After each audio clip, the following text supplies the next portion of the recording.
Production funding for Behind the Headlines is made possible in part by the WKNO Production Fund, the WKNO Endowment Fund, and by viewers like you. Thank you. Memphis Chamber President Beverly Robertson on economic development, equity, and more tonight on Behind the Headlines.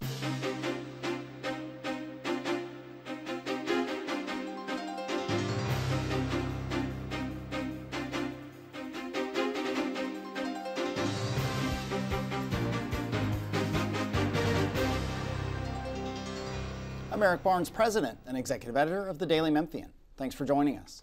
I am joined tonight by Beverly Robertson, President and CEO of the Greater Memphis Chamber. Thanks for being here again. Glad to be here. Along with Bill Dries, reporter with the Daily Memphian. You were here before. We were talking actually 2 times in your role as running the National Civil Rights Museum. But Absolutely. You're here now as President and CEO of the Chamber, a job you took a month or two ago. Mm-hmm. Talk about, we'll talk about all kinds of things, economic development, equity, as I talked about, all kinds of initiatives of the Chamber. But right now, with you taking this role, and taking the role in a difficult time for the Chamber, with Phil Trineri's killing, was difficult for anyone who was at all involved with the Chamber. Right. Your priorities as you come into this role? Well, as I see it, there are 3 major priorities of the Chamber. One is economic development, bringing more jobs, new companies, and even promoting the expansion of existing businesses in Memphis. The second one is workforce development. One of the reasons that I think many companies struggle in Memphis is because they can't find a trained and skilled workforce. So that is a priority. And the third is public policy, making sure we advocate for those policies that support a strong business operating environment in Memphis, Tennessee. So those are 3 primary priorities, and under economic development is also the growth and development of locally owned small business and minority businesses as well. And we'll take each of those as we go through the conversation. But one thing with economic development over the last 6 months, a year, that's the Chamber's been in the news in part because Richard Smith, who's the president of the board, or what one thinks of as the chairman of the board of the Chamber, very publicly called for a redefinition of the roles and responsibilities of the City of Memphis government, the Chamber of Commerce, and EDGE, the economic development growth engine, which handles incentives and so on. Yes. The mayor came forward recently with some ideas about how that would work. Where does that stand? Where did the conversation between EDGE, the city, and the Chamber stand right now? I think that agreement and collaboration is about to be consummated officially. And while there's still a few little details that have to be worked out and signatures to be secured, we are clear about the role of the Chamber, the role of EDGE, the role of the Downtown Memphis Commission, the City of Memphis in this equation. So those roles have been delineated and clearly defined. And I think the collaboration is going to work beautifully for Memphis because we'll all be working together. We won't be siloed. There won't be any level of contentiousness because there'll be a cooperative spirit, and we'll be unified in our quest to drive new businesses, higher paying jobs into the Memphis marketplace. One of the things that, and I should say Richard Smith's also executive at FedEx, he called for, the Chamber should be selling the city. We need a salesperson, and EDGE wasn't doing enough selling. That EDGE is sort of the administrator of and I'm paraphrasing Richard, I should be careful about that. That EDGE administers and assesses and doles out incentives or doesn't, and you're right to bring in Downtown Memphis Commission because they do a lot as well. Yes. Is that the role that the Chamber's going to take? Will the Chamber become the salesperson for the city for businesses recruited in and businesses looking, maybe even considering leaving and trying to keep them here? The Chamber will be the primary engine to really drive and garner the interest of site planners in Memphis as a marketplace. EDGE will be the closer of the deal because they're the ones who offer the incentives and specify exactly what those companies will get and receive over a specific period of time. So those are the 2 specific major roles that will be played by both the Chamber and by EDGE as well. And I think it makes a lot of sense, and where the EDGE needs the Chamber's expertise, because we have a new gentleman that heads up economic development who has 20 years of experience in other marketplaces and some innovative ideas about how you really attract. He is well known by people in this space because he's been in this space for a while, highly regarded and highly respected. So I believe that that is going to work beautifully for us. To the extent that Edge needs our support and assistance on the other side of the street, we'll be there for that as well. And that's Eric Miller, is that correct? Eric Who was Miller. on the show with some other folks from your office Yes. in the fall. But let me get Bill Dries involved. So Beverly, how do you deal with this kind of identification with the process in the past of having to jump through hoops, and at the same time get the assurances that are needed to say, okay, you're getting incentives, you're going to pay a certain amount of money, and you're going to create a certain amount of jobs? How do you balance those two? Because the site consultants can be pretty decisive on this. If they see too many hoops, they might not even engage in the process. Well, I think one of the things we'll be doing is looking at the processes and working to streamline what we do. And even in terms of when we do visits and when we bring them into Memphis, there is a way to streamline that approach as they get to view the marketplace. And then as we work on closing the deal in terms of providing incentives, I think that has to be as seamless as possible with not too many obstacles and complications, because it's a competitive marketplace out here. And we got a lot of competition just to our south. Mm-hmm. And so we've got to be attractive to them, and we've got to make the deal that we structure attractive without hurting the marketplace and our ability, 10 years down the road. Right. Do the companies looking at Memphis, or a company here looking to expand, have they always known about the markers in terms of pay per hour, in terms of jobs created, in terms of that? Is that already front loaded into the process, or has that been a surprise for them? I think many of the companies have some sense or idea of that on the front end. And they come to the table kind of knowing what to expect from the marketplace, because a lot of conversations have gone on before they get to the point, they get to the table. So there's a lot of talk back and forth between the markets and those companies that are coming into the market.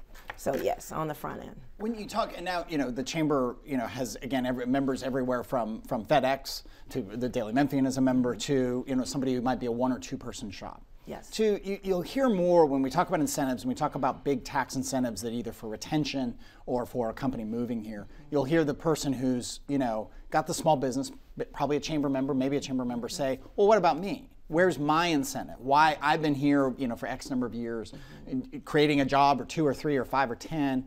I should get something, and it's not fair that this company comes in and gets favorable treatment that I don't get. How do you balance that?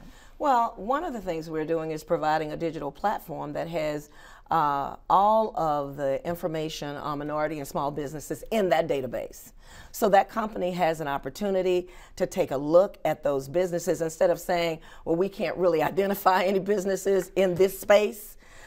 They will be delineated based on the categories that they're in. This is the first time we've tried this digital platform to provide that as a resource, so there's no question that there are businesses that are in a diverse range of spaces in this marketplace that have the skills and abilities and the experience to be able to work with these entities that are coming into the city. So we're going to see how that works. And you mentioned minority and women-owned businesses. That's a requirement, or and I'll probably let you define it. But it's always a subject of a lot of consternation when businesses are recruited in. It's often a subject, I should say, of consternation, that you might have politicians or advocates saying, look, these businesses come in and they build a big facility, a big warehouse, a big whatever.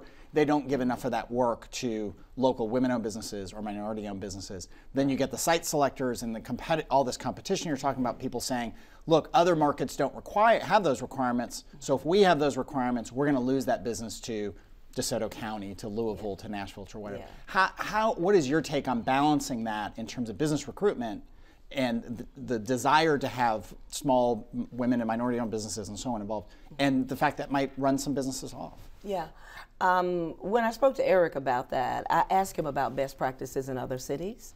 And what he said to me is that in other cities, they don't require it, but they provide resources to those businesses that come and recommend that those businesses do business. And I think part of it is we don't want to do anything that's going to be a stumbling block to attracting business, but at the same time, we want there to be balance on the other side of the street. So I think maybe there ought to be some accountability and some follow-up with those organizations to see if they are doing what they say they're going to do on the backside of the street. And is that a role for EDGE as the administrator of or DMC, Downtown Memphis Commission? I would say EDGE. Yeah. Yeah, okay. I would say EDGE. Bill.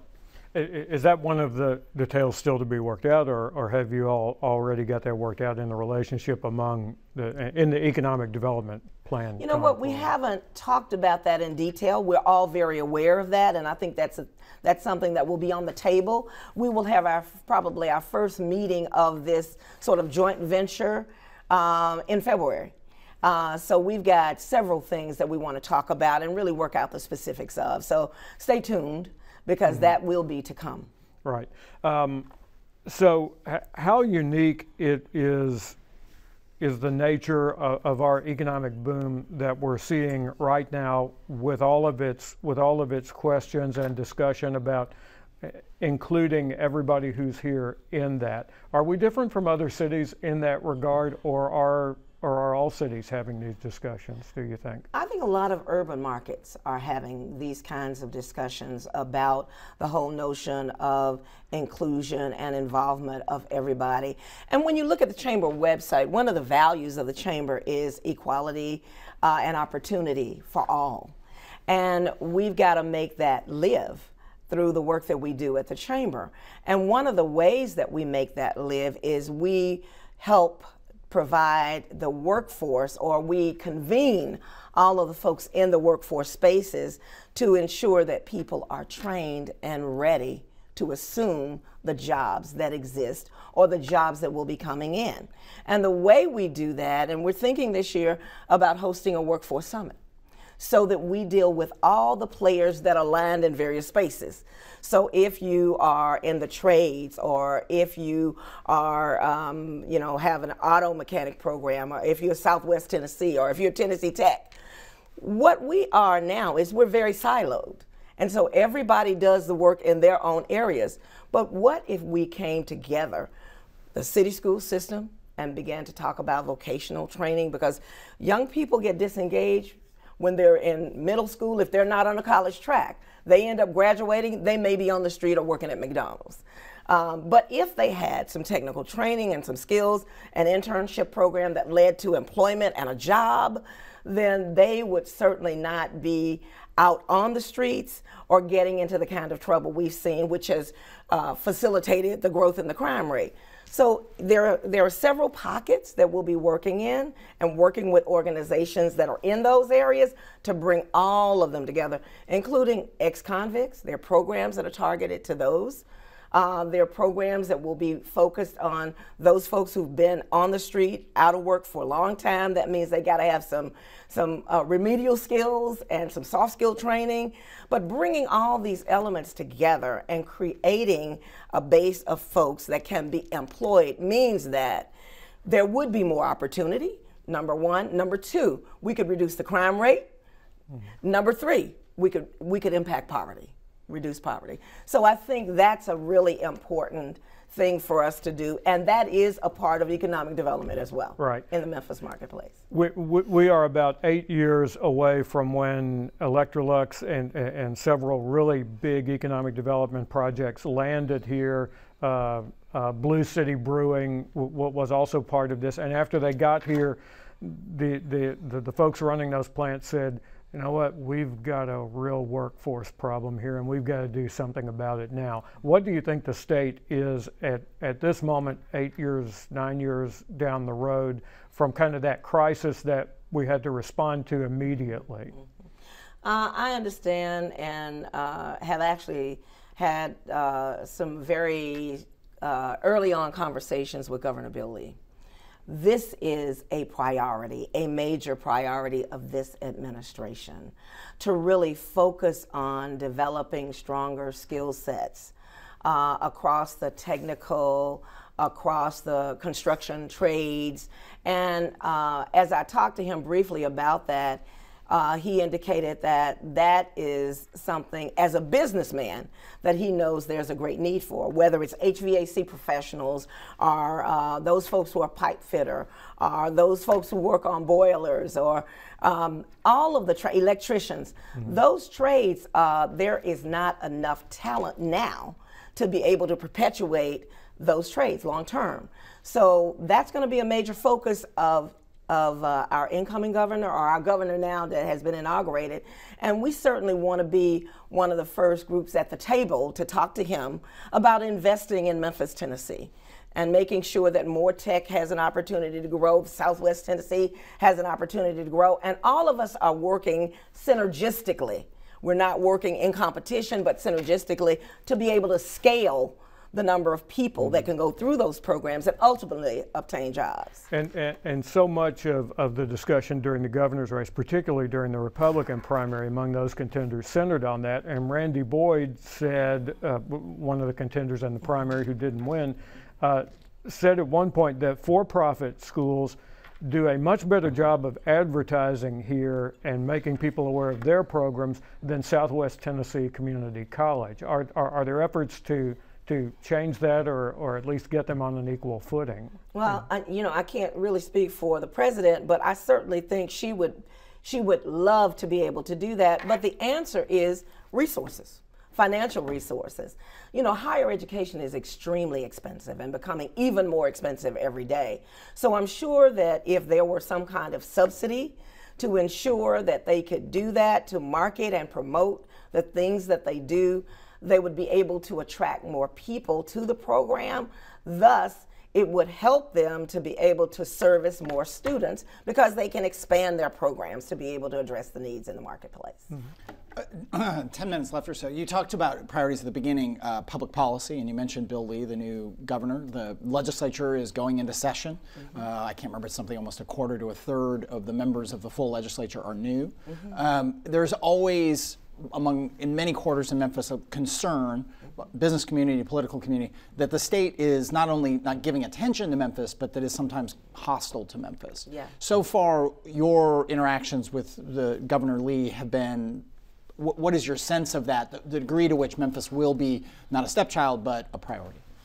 I believe Governor Lee is from West Tennessee. And started a business in West Tennessee. So he's indicated that he's very interested in what happens in Memphis and is going to be supportive of many of the things that are important to this marketplace. So I at least feel that there is an opportunity, and I'm not saying that Governor Haslam wasn't, because I will tell you that when Governor Haslam was in office, he was very supportive of many of the things that we were doing here in West Tennessee. But I suspect that, as a person who is from this area or very close to the Memphis marketplace, he'll be very sensitive to the requests that we make at the state level. Plus, we've had some conversations with Glenn Casada, who's the Speaker of the House, and talked to him a little bit about the agenda for Memphis and economic development agenda, the workforce agenda here in Memphis, and he was very positively predisposed to that.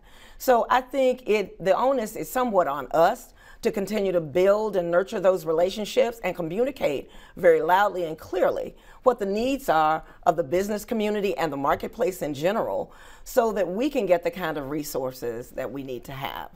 And by the way, we will have people in Nashville, boots on the ground, sort of looking at, monitoring the legislation, so that when legislation hits the floor, we will know if we need to be in a position of advocacy or in a position that would oppose something that we don't think would be synergistic or positive for Memphis. Two things. One that inevitably, I think, still brings up the question of the statues and the concern some people had that there would be retribution, that the legislature, there was some stuff that happened last year in the session that was, I think a couple $100,000 was put in and then pulled to support the bicentennial. Right. Anything at this point have you heard from Speaker Casada on down about retribution over statues or anything else Memphis has done that maybe a more conservative legislature doesn't agree with? I haven't. I have heard that. I serve on the Tennessee Historical Commission. Oh, you do? I forgot. Yes. I do. And I was the primary architect of the waiver, which allowed cities to say we don't want to have these statues here, and allowed them to petition for a process that, you know, if they refused it, they could go through that process. I think that there has been some retribution at the state level directed toward Memphis, because I think it was a very smart way that this whole piece of this removal was maneuvered. And kudos to us, because that is certainly not anything they expected from Memphis, Tennessee. But I think what they miss when they think about the whole statue controversy is that that is a public space, or was a public space, owned by the city government. And the reality for me is it would be better served to be in a place where you could shape the context around it. That same discussion is going on in Nashville right now about some of their statues and where the placement of it is. They want to place them in a museum where they can put the context around it. People can really understand it. A statue sitting in a park has no context. All you see is a statue. So I think people need to understand the history behind it, not just view a statue, a historic statue. 5 minutes left. Another policy issue that I assume will come up with the state, if it hasn't already, is the Memphis megasite out somewhat 40 miles from Memphis. It's been under construction, give or take, for many, many years. It is not shovel ready. There was a lot of talk last year that or in the last year or two, a big factory, huge employer was going to come in. They went to a different state, in part because a whole lot of work still had to be done on that mega site before it could be populated. Other people say it's a boondoggle. The state has put in tens of millions of dollars, and they just need to cut their losses. Yeah. Is the Memphis Chamber going to push for more investment in the mega site, and what's the reception been? You know what, I think there are mixed reviews on the mega site, and I think that's an issue that is going to be on the table for discussion. I was in a meeting the other day, and when you talk to one chamber member, they're like, well, lots have been invested and we still can't get that site together. Maybe we should cut our losses and move on. But I don't think any final decision has been made around the mega site. So I think that will be on the agenda, and there will be some decision about that probably in the future, but nothing has changed at this point. Okay. Bill. The Chamber has had a political action committee. This is a city election year. Will the Chamber be involved through its PAC? Well, one of the board members asked a question about the PAC recently. I don't know the history of the PAC, but I will learn it pretty quickly because this is an election year. And what I would say is the PAC has been involved in making some political decisions about who they would support. And I'm not sure where they are this year, but I hope over the next few weeks and quickly we will find out exactly in what direction that PAC will be headed. And there has been some discussion with Epicenter about the city possibly investing some pension funds in some of the programs that it has. Does the Chamber have a position on that? Look, we would certainly welcome it. We birthed the Epicenter. They've done some really incredible work. They've created several entrepreneurs over the course of time that they have existed. I think it's a wonderful opportunity because I realize that small business is the engine that drives the national and global economies. And the more we can create those kinds of businesses through the Epicenter and Starco and all those others affiliated with it, the better off our marketplace is going to be, because those businesses hire people in the marketplace that need those opportunities. So I definitely would say if the city is willing to invest, I would welcome the investment. And I'm sure Leslie would too. Are these risky investments, though, for a pension fund? It needs to be a calculated risk now, because I'm sure the city doesn't want to lose its money, and we wouldn't want to see them do that. Right. So I think we got to be judicious about decisions around using pension funds, period. Just with a couple minutes left, and you mentioned Leslie Lynn Smith, who's the head of Epicenter, yes. Been on the show at least yes. once or twice. You are the first African American president and CEO of the Chamber, is that correct? And female. And first female. Yes. Is that still significant? There's some point of view that in 2019 we're past much of this. Another point of view, you see conversations that we're not. I mean, so the significance to you?